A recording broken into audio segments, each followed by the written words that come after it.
After suggesting for months there may be something she could do, Danielle Smith now says the justice system simply doesn't work that way. Morgan Black has our top story.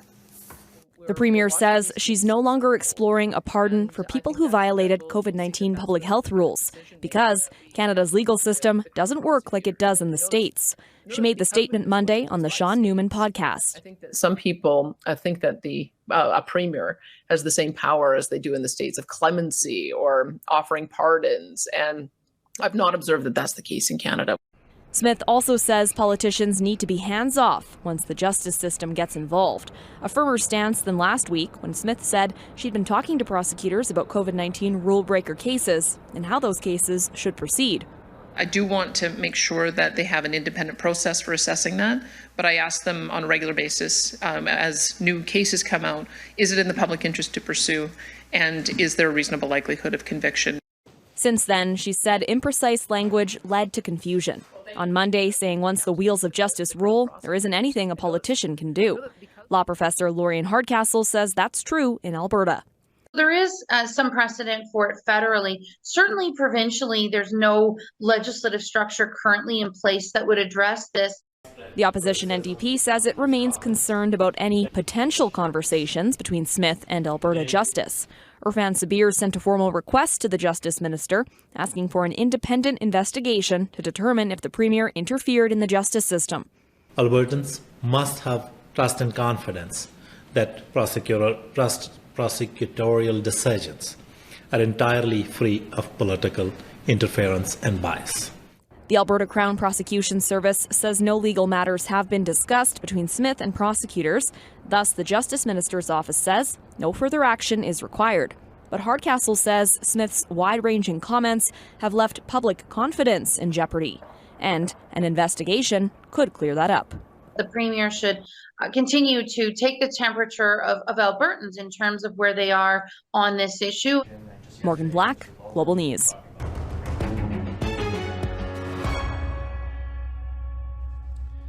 Alberta Premier Danielle Smith is backing away from a commitment to seek pardons for those who violated COVID-19 health restrictions.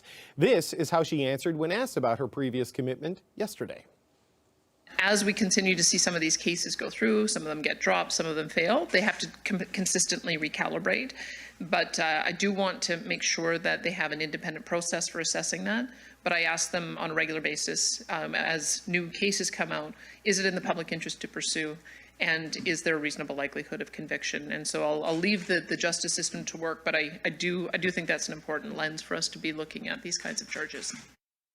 Now, the opposition Alberta NDP calls all of that judicial interference and wants an investigation. We've got one of those two things happening. We either have a premier taking the gross misjudgment of the former Attorney General, who she has now made deputy premier, and repeating it and engaging in political interference with our justice system, which should be a job-ending action, quite honestly, or we have yet another example of the premier being caught in a lie.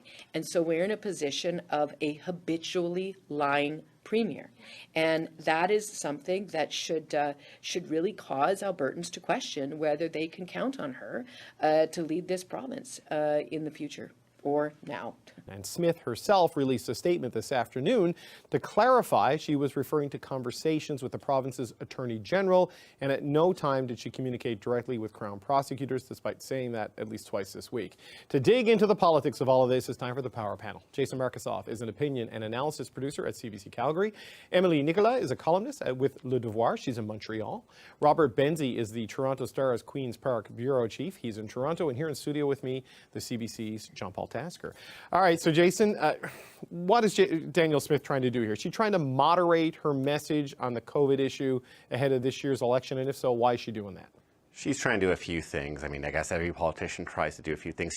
She had a lot of promises during the UCP leadership, wooing the base that was very skeptical of COVID restrictions, very aggrieved by them, and she promised them a lot, including amending the Human Rights Code to include not being vaccinated as a human right. And yeah, after she was elected, she was saying, yeah, I'm going to look into pardons or some kind of amnesty and apologize to those who were convicted. or prosecuted for violating the Kenney government's, UCP government's health rules.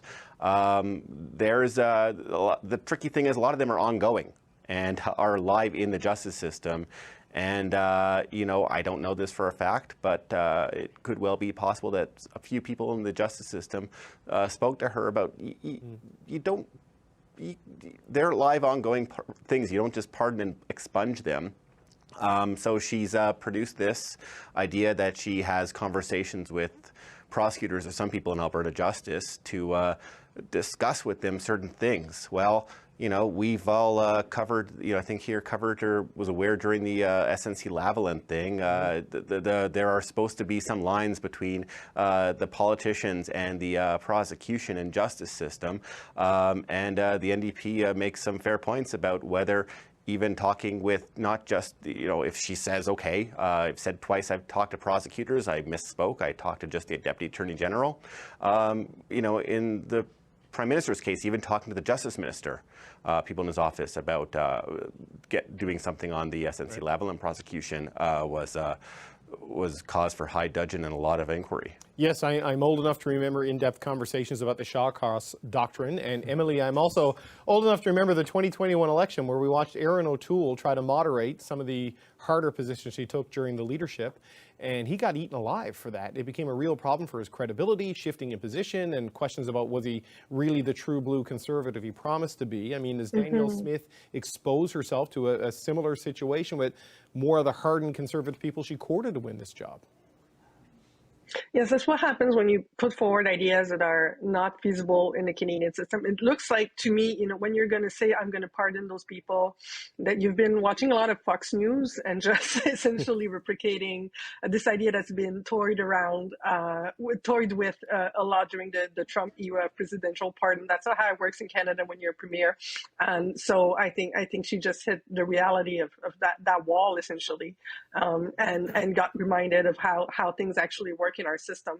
So I think that's probably what happened, and that's probably also what happens with a lot of ideas that are just, you know, sound good, especially for people who are, once again, just been watching a lot of American politics, but are just not feasible in our system, or they look good on paper for your base, but they're not applicable. And so I think you're right in the sense that it might backfire on her in terms of her base, but it's also reality, I think, of a lot of people who come from more radical movements who are then, you know, being elected and realizing how power and how institutions actually work. Rob, just pick up on that point in terms of what it could potentially mean for her base, because you know, there's a lot of grievance and anger in the populist politics that Danielle Smith plays, and you can mobilize that to help you, but when you light that fire and it turns against you, it can be pretty problematic. And David, she has the problem of always of sort of stepping in it and then having to walk back, to belabor the strolling metaphor. But our friend Rick Bell has a good column in the Calgary Sun about this today, about why did she keep talking yesterday when she was asked about these prosecutions, when every premier that I've ever covered has always said, I can't discuss this because it's before the courts. That's kind of how it works in this country. To Emily's point, it's not a situation where we have politicians very often, at least provincial premiers. Certainly the Prime Minister got in trouble for this, but intervening in the justice system. So I think that this is problematic. But for sure, Smith has to appeal to her base because she has a big problem. Rachel Notley is very likely going to win the election, and the NDP will be back in power in Alberta. And I think that's something that if you're her, you're grasping at straws. So firing up your base with the Alberta Sovereignty Act or attacking Justin Trudeau for this, that, and the other thing. That's what you do when you're flailing.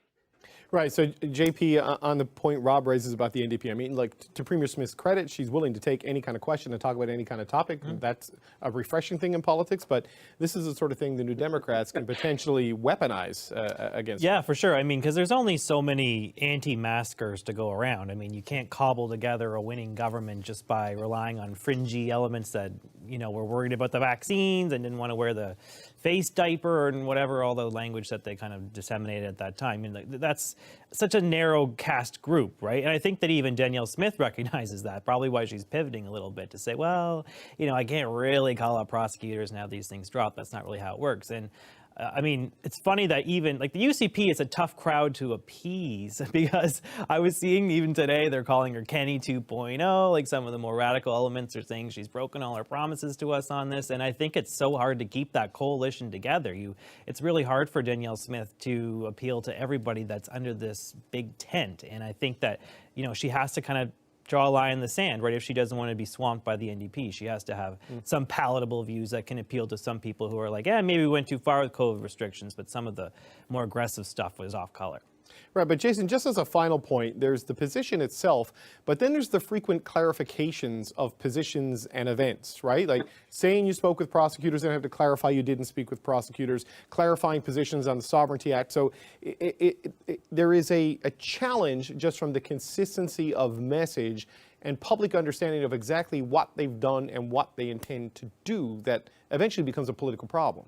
Absolutely. Her Associate Minister of Clarifications has been quite busy, much more busy than That's a unique to Alberta position, I think, is it? It you know, it was a novel thing when we were wondering why she appointed it, but now we understand why that individual is in power, and they're quite busy. We've sent them flowers out of sympathy, but it also raises a question about what, you know, should we, you know, is what she's saying today going to stand for tomorrow?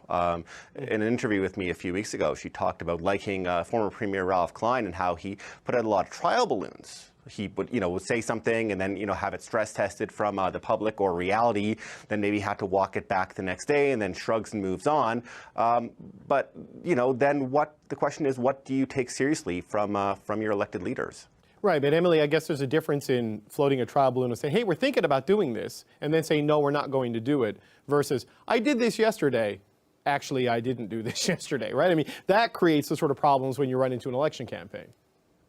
Yeah, I think the line that you just draw, the difference that you just draw, is very important. I also think that, it was different times in the Premier Klein and now with Premier Smith is different realities in terms of, how the news cycle operates and Twitter and everything. There's just more airtime for people to react live to what a premier has been saying. So even I think the classical way in which politicians have been dealing with trial balloons has been evolving because of that. People are much careful with that language because media has also changed.